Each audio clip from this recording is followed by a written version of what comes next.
Now, I'd like to comment on one of the buzzwords of our time, so-called identity politics. When the phrase is used, it's usually to wave away our attention from some of the things that make our lived experiences different.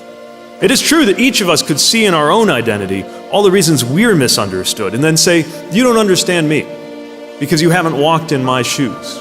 Something that is true as far as it goes, but it doesn't get us very far. Because we could also see in our identity the beginning of a new form of American solidarity. By recognizing that the one thing we do have in common may be the challenge of belonging in a society that sees us for what makes us all different.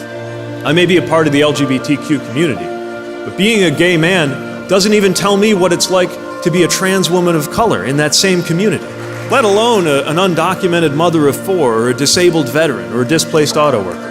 But being gay, just like every other fact about me, from where I grew up to what I look like, means that I have a story. And if I look to that story, I can find the building blocks, not only for empathy, but for the impetus to action. Because the more you know about exclusion, the more you think about belonging. And we have a crisis of belonging in this country. When you do not belong, that doesn't just put you in a bad mood, it puts you in a different country.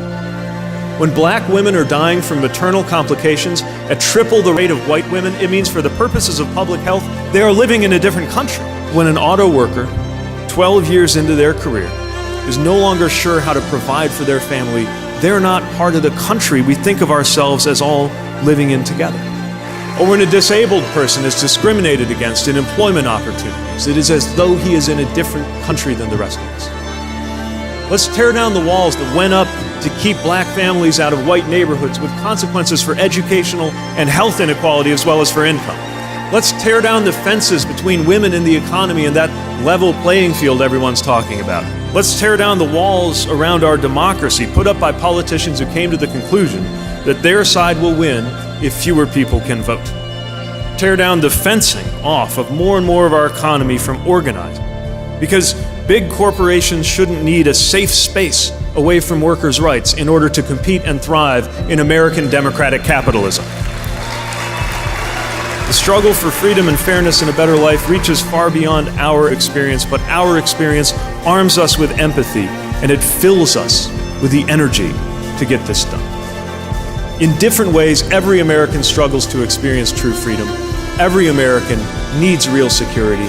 Every American depends on a vibrant democracy. And that's what this campaign is about.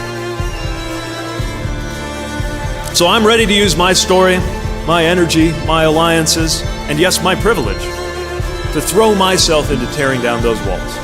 I see a chance for all of us to lift each other up, to show where our country can be, and what our president can do.